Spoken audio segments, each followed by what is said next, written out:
Kapolres Ngada divonis 19 tahun penjara, wajib bayar denda 5 miliar.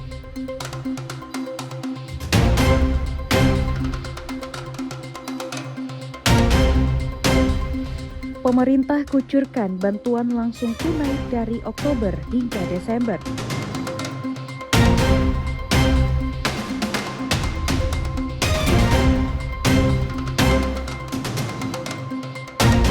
Lahan pertanian Lanut Eltari jadi model kolaborasi menuju pertanian jaya.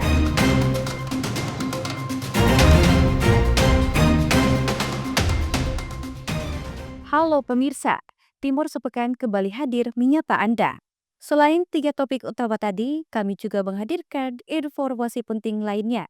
Anda juga dapat menyaksikan Timur Sepekan dan program menarik lainnya melalui live streaming www.timurtv.com. Bersama saya, Salvi Moruk. Inilah Timur Sepekan selengkapnya.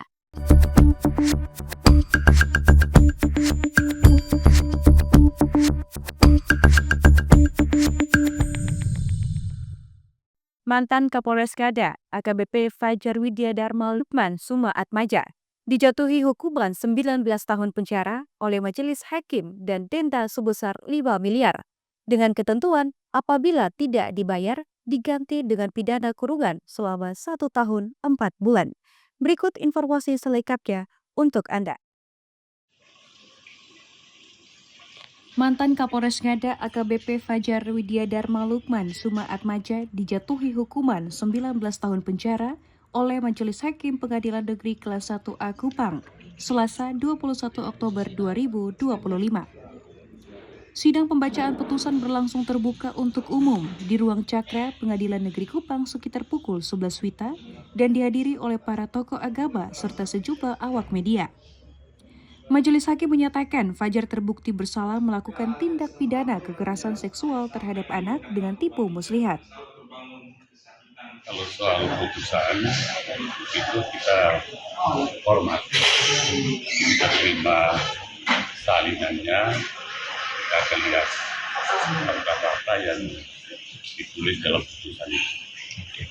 Jadi apapun putusannya, sebagai penasihat hukum mewakili terdakwa, kita hormati putusan itu.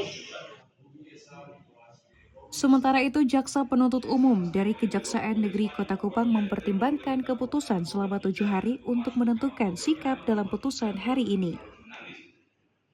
Jadi kita manfaatkan waktu itu yang 7 hari untuk menentukan sikap apakah kita menerima atau melakukan upaya hukum. Sesegera mungkin sebelum waktu 7 hari kita akan segera menentukan sikap seperti itu. Putusan ini menandai akhir dari proses panjang persidangan yang menyita perhatian publik di Nusa Tenggara Timur. Dari Kupang, Tim Liputan Timur TV melaporkan. Cuaca panas ekstrim kembali melanda Kota Kupang dalam beberapa hari terakhir. Suhu udara mencapai lebih dari 36 derajat Celcius, membuat aktivitas warga terasa menyengat, terutama pada siang hari. Informasi selengkapnya untuk Anda. Sejak pagi hingga sore, sinar matahari terasa lebih panas dari biasanya. Warga memilih berteduh di bawah pohon atau mempercepat kegiatan agar tidak terlalu lama terkena panas. Kondisi ini juga dirasakan para pekerja lapangan yang tetap bekerja di bawah suhu tinggi. Berdasarkan data BMKG Stasiun Klimatologi Kelas 2 Nusa Tenggara Timur, suhu tertinggi di Kota Kupang pada bulan Oktober ini mencapai 37,2 derajat Celcius. Meski terasa panas, catatan suhu tahun ini belum menjadi yang tertinggi sepanjang sejarah pengamatan.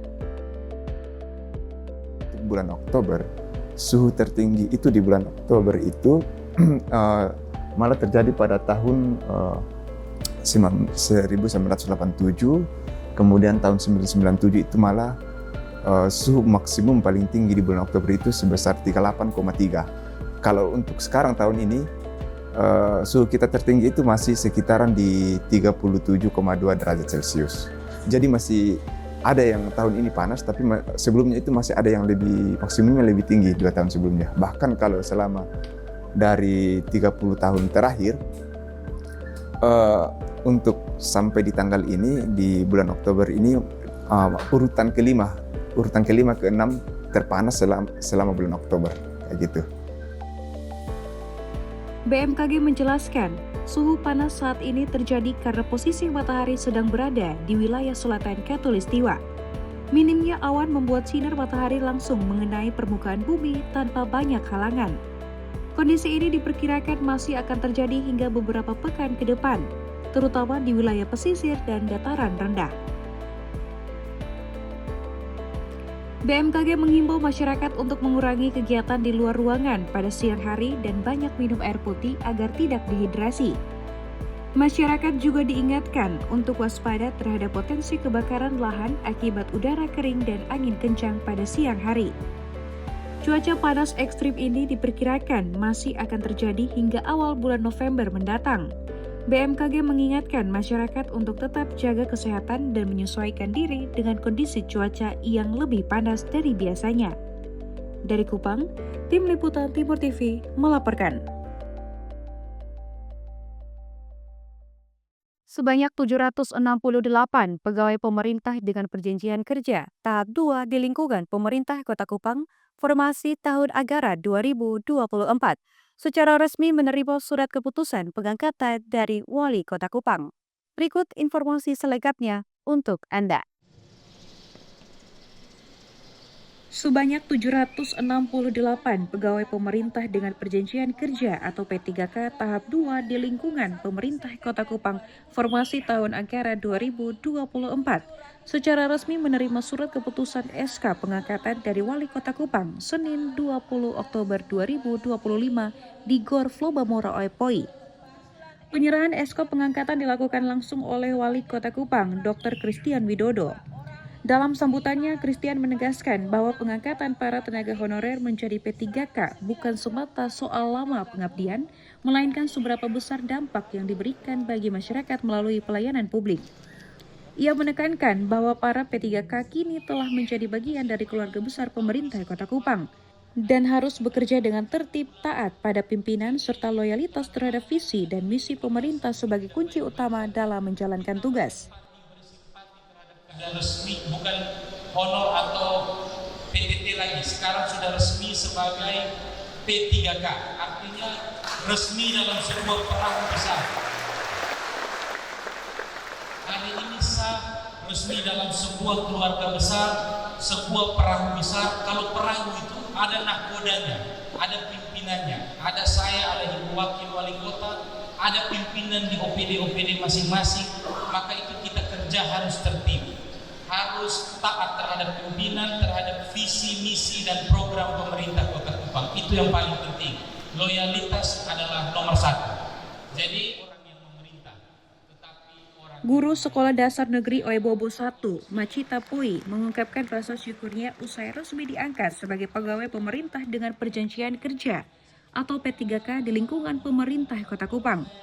Ia berkomitmen untuk menjalankan tugas dan tanggung jawabnya dengan baik sesuai peraturan sebagai aparatur sipil negara. Macita juga berharap ke depannya pemerintah daerah dapat membuka lebih banyak kesempatan bagi tenaga honorer lain yang belum terakomodasi dalam pengangkatan tahun ini. Pertama-tama saya merasa bahagia telah diangkat menjadi P3K hari ini dan semoga kedepannya saya bisa menjalankan tugas dan pekerjaan saya dengan baik dan sesuai dengan peraturan sebagai ASN. Semoga kedepannya lebih banyak pengangkatan untuk honor-honor yang lain yang belum mendapat kesempatan untuk pengangkatan di tahun 2024. Melalui momentum penyerahan SK P3K ini, diharapkan semangat baru tumbuh di kalangan aparatur pemerintah Kota Kupang untuk memberikan pelayanan yang lebih profesional dan berintegritas, sekaligus menjadi langkah nyata dalam memperkuat kualitas sumber daya manusia di lingkungan pemerintahan daerah. Dari Kupang, Tim Liputan Timur TV melaporkan. Polda Nusa Tenggara Timur gelar kegiatan bakti kesehatan berupa donor darah dalam rangka memperingati Hari Jadi Humas Polri ke-74. Kegiatan ini sebagai wujud kepedulian sosial terhadap sesama dan penguatan sinergi antara Polri dan masyarakat. Dalam peringatan Hari Jadi ke-74 Humas Polri tahun 2025, Bidang Humas Polda Nusa Tenggara Timur bersama Polres jajaran menggelar kegiatan bakti kesehatan berupa donor darah serentak Rabu 22 Oktober 2025. Kegiatan ini berlangsung di lobi Mapolda Nusa Tenggara Timur dan diikuti oleh personil Polda NTT, jajaran Polres, serta masyarakat umum. Bekerja sama dengan Palang Merah Indonesia, khusus di Mapolda Nusa Tenggara Timur disiapkan sebanyak 150 kantung darah. Polda NTT sementara kita targetkan 1.200, masing-masing Polres 50, kemudian dari Polda 200. Namun nanti akan di screening dulu dari tim kesehatan mana yang layak atau mana yang boleh untuk melaksanakan donor darah. Harapan kami dengan kegiatan donor darah ini bisa membantu teman-teman kita, saudara-saudara kita yang sedang membutuhkan darah untuk penyembuhan, untuk kesehatan. Selain memperingati Hari Jadi Humas Polri ke-74, aksi donor darah ini menjadi wujud nyata kepedulian terhadap sesama serta memberikan manfaat kesehatan bagi peserta donor darah. Bermanfaat sekali. Sangat bermanfaat karena apa? Dari sisi kami yang memberikan donor, darah kami terjadi sirkulasi dan kami semakin sehat, semakin segar, dan juga darah kami bisa menjadi bank darah di PMI. Dan ketika pasien ada keluarga yang membutuhkan bantuan donor darah, sudah tidak kemana-mana lagi, asal datang ke PMI, darah pasti tersedia. Dengan terselenggaranya aksi donor darah ini dapat meningkatkan rasa kepedulian sosial dan kemanusiaan di lingkungan kepolisian, sekaligus mempererat sinergi antara Polri dan masyarakat. Dari Kupang, Selvi Muruk melaporkan untuk Timor TV. Bantuan langsung tunai kesejahteraan rakyat untuk bulan Oktober akan dicairkan secara bertahap. Informasi selengkapnya akan hadir sesaat lagi. Tetaplah bersama kami.